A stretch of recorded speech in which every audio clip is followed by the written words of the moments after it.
Oh my loves, hi, how are you? Thank you so much for clicking on this video. If this is your first time on my channel, welcome and thank you so much. And if you're returning again and again and again and again, God bless you. Thank you so much.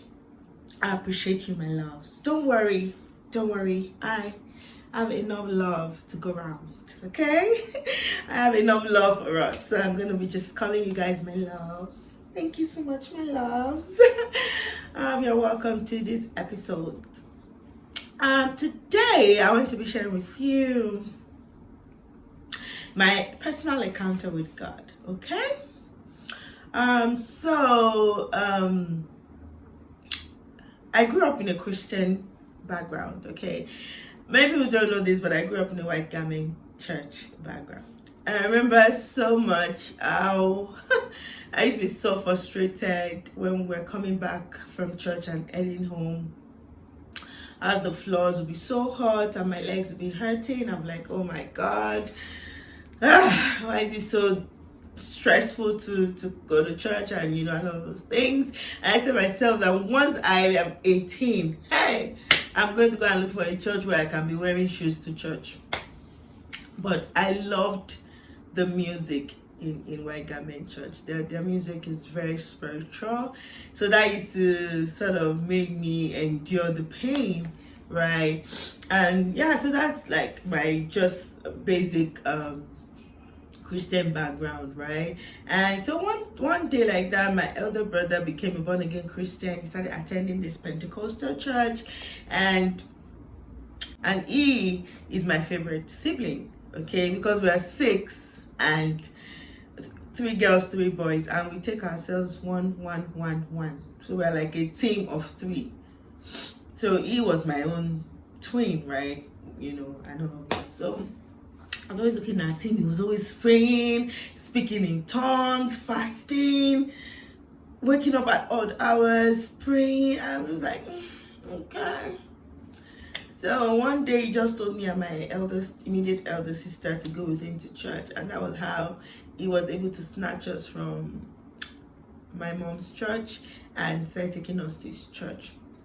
And that was how I moved into another dimension of knowing God, where my brother took me to this Pentecostal church that was teaching us the word of God, and I started having a different understanding from where I was coming from, which was good and everything. And from there I was just your normal church girl, nothing. I didn't know too much of the word of God, but I just knew that there's some certain things you should do and you shouldn't do. So now I knew God from my family church. Then my brother introduced me to God in another dimension, and that was it. Then I think in 2012, a friend of mine introduced me to another kind of church, and I started attending. There I became a worker. Again, I moved up the ladder. Okay, because in my brother's church I was always just a regular member. I didn't want to be part of anything deep. I attend church, after church then I'm off.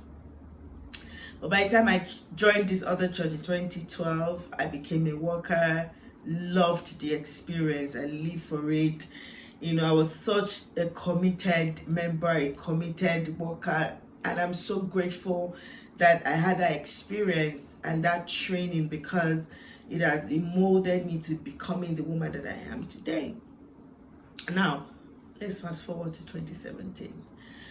Something very traumatic had happened to me and my family in 2017. My brother in the UK, the one that introduced me to Pentecostal church, had passed in the UK. And prior to that, he had lived in the UK for about 9 years, I think. Yeah. So he was ill, then he passed on. And when that happened, I know it shook us as a family, but it was bad on me. It was so bad that my siblings did not tell me that he had passed. That was how bad it was, because they knew our bond and how close Anyway, they had to tell me in bits, and oh, he's sick, oh, he's in coma, oh, he had passed. They had to, do it for me, like that, and I could understand why they would, do that. So when he passed, he sort of did something to me. I was like, God, what's happening here? Why are we here again? Because a few years back, my parents had passed. And I thought that, that would have been the worst experience of my life, and that wasn't going to happen again. I wasn't going to feel this again. Then, boom, 2017, my favorite sibling passed. And it broke me. I was in a very terrible state. I thought that I had known depression before, but this one was on another level. Because this one, I didn't want to talk to anybody. I didn't want to do anything. And I actually considered quitting my job that period. I did, but you see this journey experience, it has been an experience for me from 2012. So to some extent, I know some things, right? And I knew that if I left my job, it would have become worse for me. And that my job was something that would help me leave the house, that would help me take my mind off things. That was why I stayed at the job, even though I didn't want to. I struggled every morning. And once I got back from work, I would just go into my room. And it was tough on my maybe siblings and family and all of that, because I didn't talk to anyone. By the time it was a few months into 2018, I think I left my church. I resigned as a worker, left the church, left the whole operations. I was just tired. I wasn't only angry, I was tired of everything. Let me explain it to you. If my house was Titanic, I'm sure everyone has seen that movie Titanic. I'm not going to be Jack running out to survive the whatever. It's not me. I was going to be lying on my bed and wait for the boat to sink. I wasn't going to struggle to survive. I wasn't going to fight to live. No. Yeah, I had gotten to that level, And so what changed for me? How did I meet God? Personally, this time without a third party. So I was in that my state of tiredness, bitterness, sadness. And I remember I was in my room, just the normal me, put off the TV, put off the lights, just in the dark. I would just be there. And it was like this presence came into my room.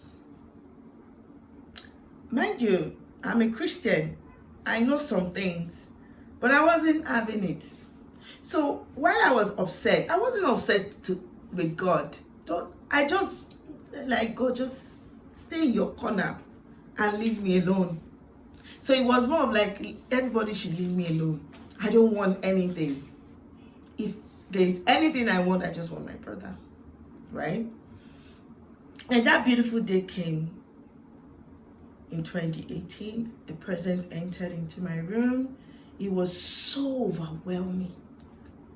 I was just there in my tired state, unhappy, so sad, but I could feel this presence. It was so thick.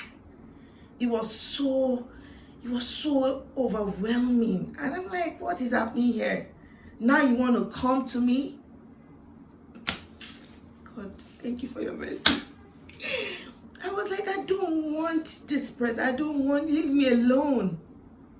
The more I was just saying, leave me alone. In my room in the dark, I kept saying, leave me alone. The more I was saying, leave me, the more this presence was so thick. And it was just this love. I could feel this love. The love of God. It was so overwhelming. Hey, God. This experience, it was so thick. It was so overwhelming. It was so beautiful. And I remember it was like a wind. It was just, it was all around my room, all around me. I had chills. And I remember I sat up on my bed and I'm like, what is happening here? Why are you here? Now you want to tell me you love me? You know? And I remember just like feeling all the love. You know, he didn't even say anything.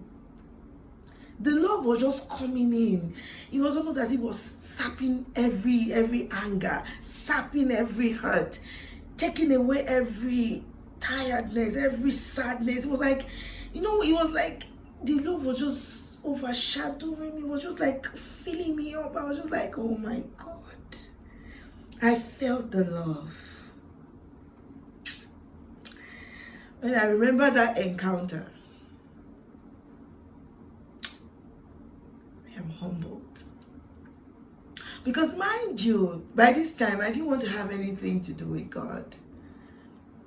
I just couldn't believe He let that happen to my brother. And He came in so mightily with His love. I tell people that I met God through His love. The love of God is how I encountered God. And I was so depressed when I actually did feel the love. I shouldn't be feeling it, but I felt it. It was so grand. It was so huge. And He started taking away the things in me that I didn't want. And for the first time, after the encounter, I opened my phone. I listened to Bishop T.D. Jakes. Mind you, like, I've stopped listening to, before then, like 4 or 5 months out. Church, I was just Sunday, I would sleep from morning to night. I stopped praying, I stopped doing all of those things. But He came after me. He came after me. He came to sit down in my room with me. Forget. It was such a beautiful experience. And from that moment, I just knew that I would do so many things. That I was capable of doing so many things. It was such a beautiful experience. You know, the love of God came into my room, took away everything. I didn't pray nothing. It was taking it away. I was fighting it. I didn't want it. I was screaming, leave me alone, leave me alone. I'm sure everybody outside in my room would think I'm going crazy, but it was such an encounter. And by the time everything was taken out of me, I felt light. I felt so good. And I remember the love of God was rocking me to sleep. I kid you not. True life story. Rocked me to sleep. It was like a mother. And I was just there. And I went to bed. By the time I woke up the next morning, baby, I woke up a new person. But of course, there's process and there's structure, and I had to do some things. I had to start, taking the steps of, oh, this is what I need to do. This is how I need to do it. But yeah, I met God personally through His love. His love came after me, and it is one of the most beautiful experiences of my life. Right? And I mean, it just shows how He would really leave the 99. I experienced that personally. I can tell you for a fact that the love of God came after me, because I was like in this dark hole, man, and the love of God just came like a light. It just came for me, overwhelmed me, took me like, hey God. But overall, you see, that experience I had in my room in 2018, shaped my life. I'm going to be sharing these stories. It's even why I'm here right now making this video, doing this YouTube thing, is to just come and show people that you can be a Christian, yes, and you can go through different things that can make you think that God does not exist, or God is a fraud, or God is this, or God is that. But if we don't come out and put a light to what God is doing, how will people know? It's just about these marriages. Oh, there's divorce here, there's the... Don't let people deceive you. There are people that are still in good marriages, godly marriages. Marriages are amazing. I know a few. So yeah, that's my story time on how I met God. So be kind enough, drop your own story in the comment section. Let me know how you met God. Now, I'm not saying, the one of the third party, or my parents, my this, or somebody led me to, the one that is a personal, Jonathan, personal things. Share your story with me in the comment section. I would really love to read it. So yeah, that's how the love of God came for me, and it has been amazing since 2018. I have healed. I've done so many things, which I'll be doing videos about in a couple of weeks. So please stay tuned for more videos. So to that, this is the end of this episode. Thank you so much for staying till this time and watching it. I'm so grateful. God bless you. Yeah, bye. See you next time.